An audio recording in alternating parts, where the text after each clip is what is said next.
नमो नमः मित्राणि सादरं वन्दनानि अभिनन्दनानि च। एहि मित्र संस्कृतं पठामः। संस्कृतभाषाशिक्षणस्य आवासीयकक्षायां भवतां सर्वेषां पुनः एकवारं स्वागतम् अभिनन्दनं च। मित्रों, हम कृदंत प्रकरण में कृत प्रत्यय से बने शब्दों की चर्चा आज कई दिनों से कर रहे हैं। चूँकि प्रत्ययों की संख्या अधिक है और शब्द वो सागर की तरह अगाध हैं, फिर भी कुछ ऐसे प्रत्यय जिनका ज्ञान होना अति आवश्यक है, उसे हम सीखने का और आप तक पहुंचाने का प्रयास कर रहे हैं। अब तक जो भी वीडियो आपने देखा होगा, अवश्य ही कुछ न कुछ सीखने के लिए आपको मिला होगा। तो आज का जो प्रत्यय है, मैं उसकी चर्चा करता हूं। और आज का प्रत्यय है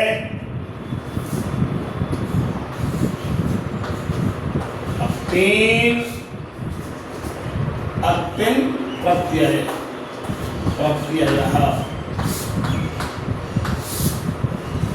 ये तीन प्रत्यय क्या है?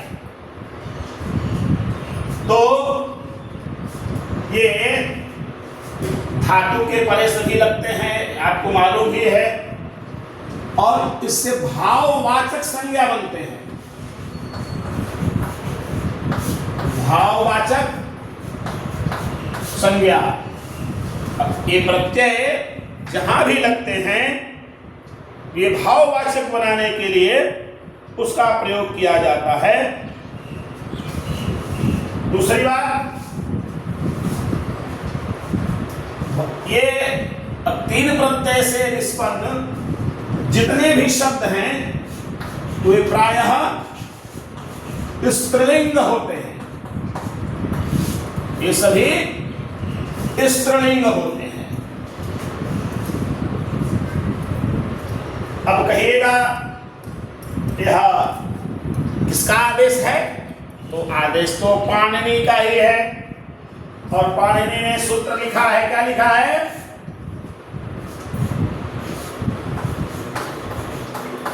स्त्रियां अत्येन, स्त्रियां अत्येन, यानी अत्येन प्रत्यय से बने हुए जो पद होंगे वो सबके सब स्त्रीलिंग में होंगे और भाववाचक में होंगे।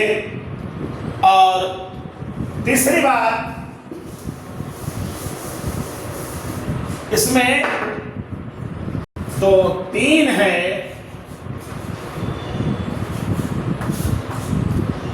यहां पर क, ये क है, आधा क। आप हम इसको ऐसा लिख सकते हैं, क जोड़ हर्षई जोड़ त जोड़ न।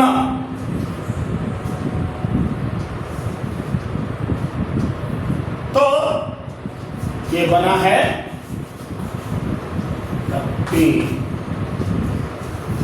तो ये दो जो हैं हलंत हैं, यानी स्वर नहीं है इसमें, इसलिए क का और इधर न का, दोनों का लोप हो जाता है।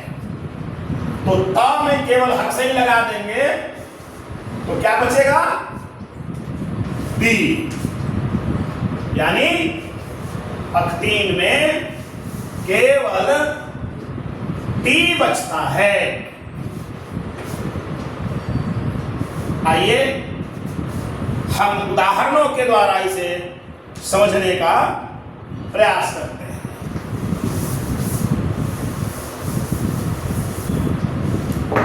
जैसे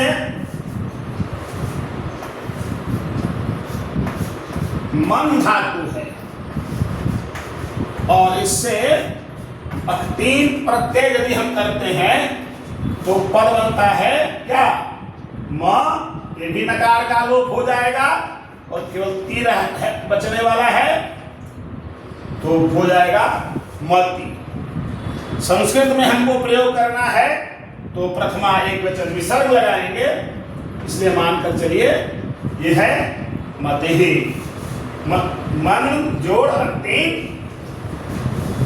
मति। इसी तरह से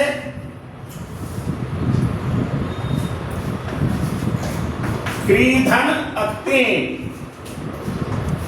कृति शब्द है और विसर्ग लगेगा तो कृति ही। और अस्तु शब्द है,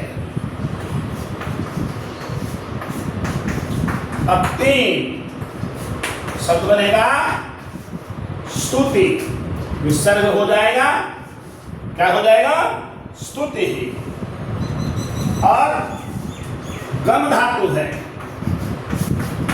अक्तीन होगा, मौका यहां भी लोप हो जाता है, ग बचता है और तीन गति ही। आप देख रहे हैं। इसी प्रकार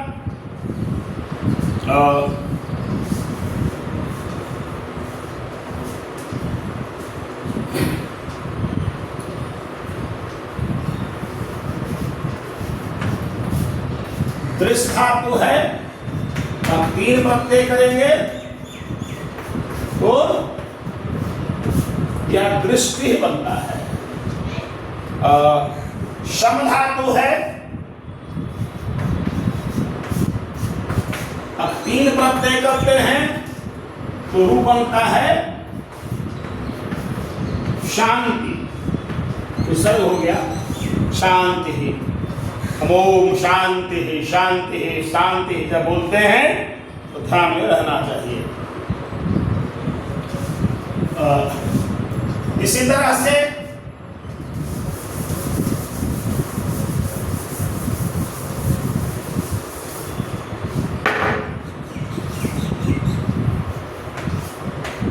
श्रु धातु से अब 3 करते हैं, बनेगा श्रुति विसर्ग, ये हो जाएगा श्रुति। मुंच धातु है,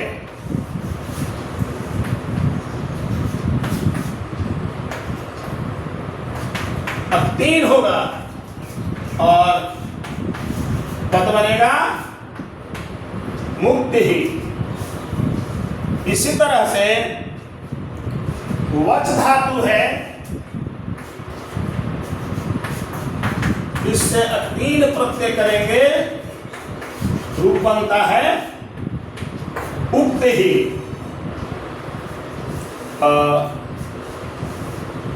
तुस धातु है,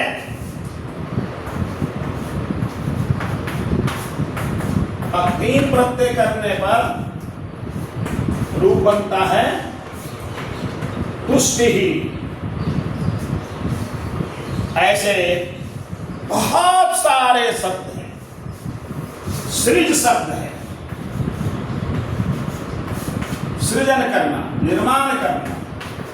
अब 3 प्रत्यय लगाने पर इसी से बनता है सृष्टि।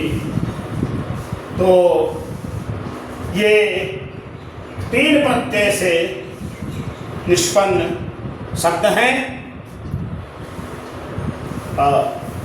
नी धातु से अब 3 करने पर बनता है नीति ही। तो ऐसे अब जो शब्द हैं अब 3 प्रत्यय से युक्त, ये सब के सब स्त्रीलिंग में प्रयुक्त होते हैं। ये भाववाचक संज्ञा है।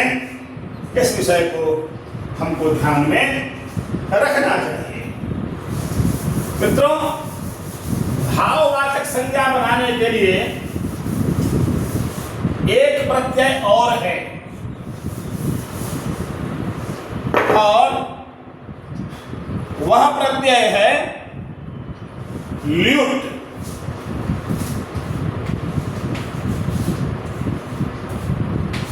अगला प्रत्यय है ल्यूट। यह ल्यूट प्रत्यय भी भाववाचक संज्ञा बनाता है और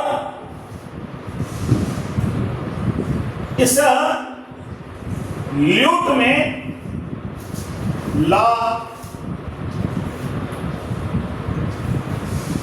ला है,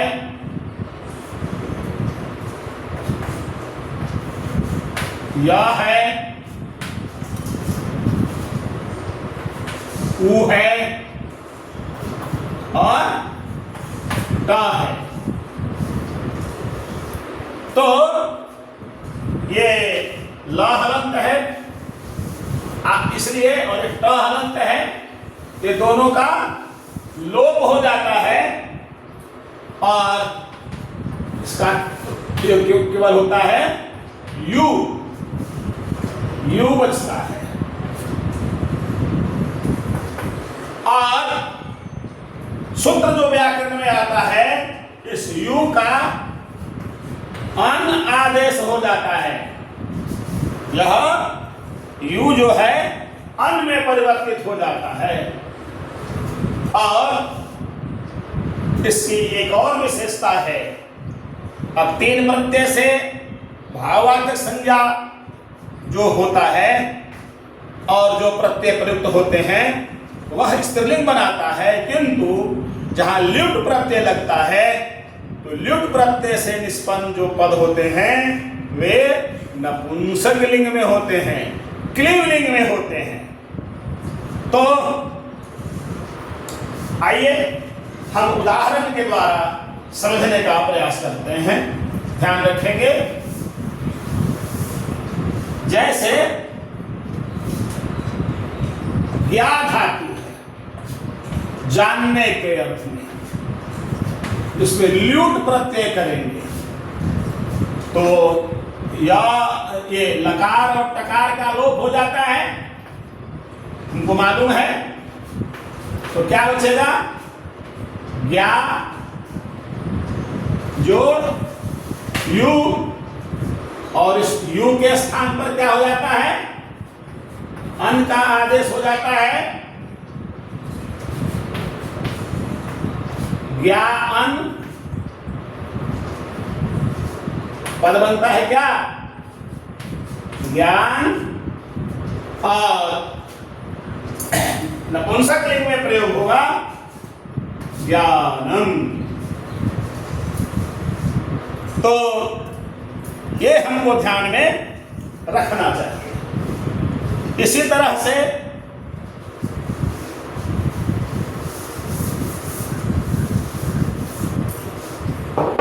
शब्द है ता धातु।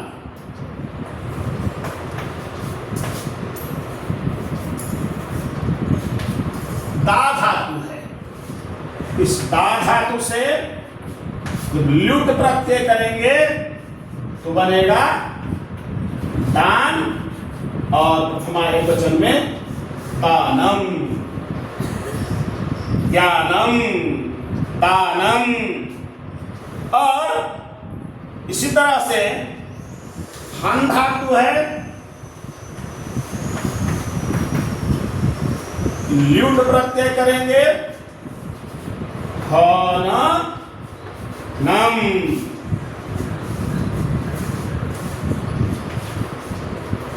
श्रु धातु है, ल्यूट प्रत्यय करेंगे, क्या रूप बनेगा? श्रवणम।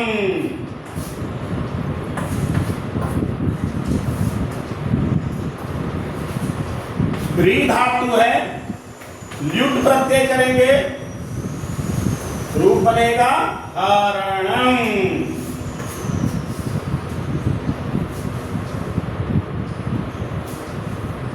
जीव धातु है, ल्यूट प्रत्यय करेंगे, जीवनम।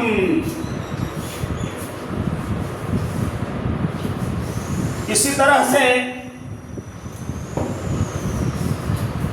वच धातु है, ल्युट प्रत्यय करेंगे, रूप बनेगा वचनम।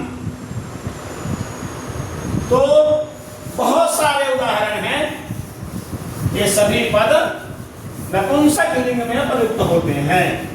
ल्युट प्रत्यय से बने हुए जो पद हैं वे सभी प्रयुक्त होते हैं नपुंसक लिंग में। और भी बहुत सारे हैं, आइए कुछ और का उदाहरण देखें।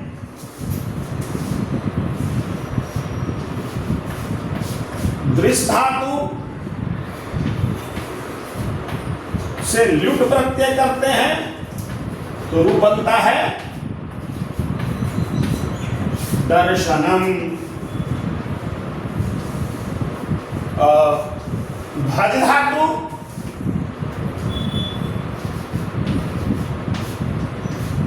से ल्युट प्रत्यय करेंगे तो भजनम।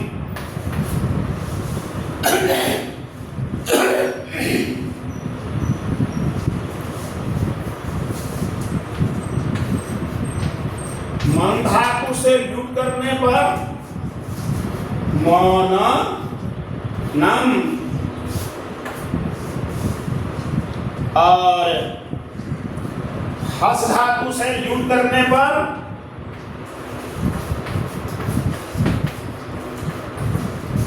हसनम।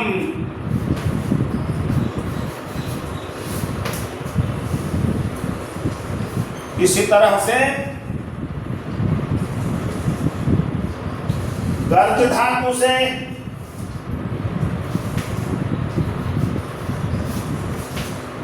ल्युट प्रत्यय करेंगे तो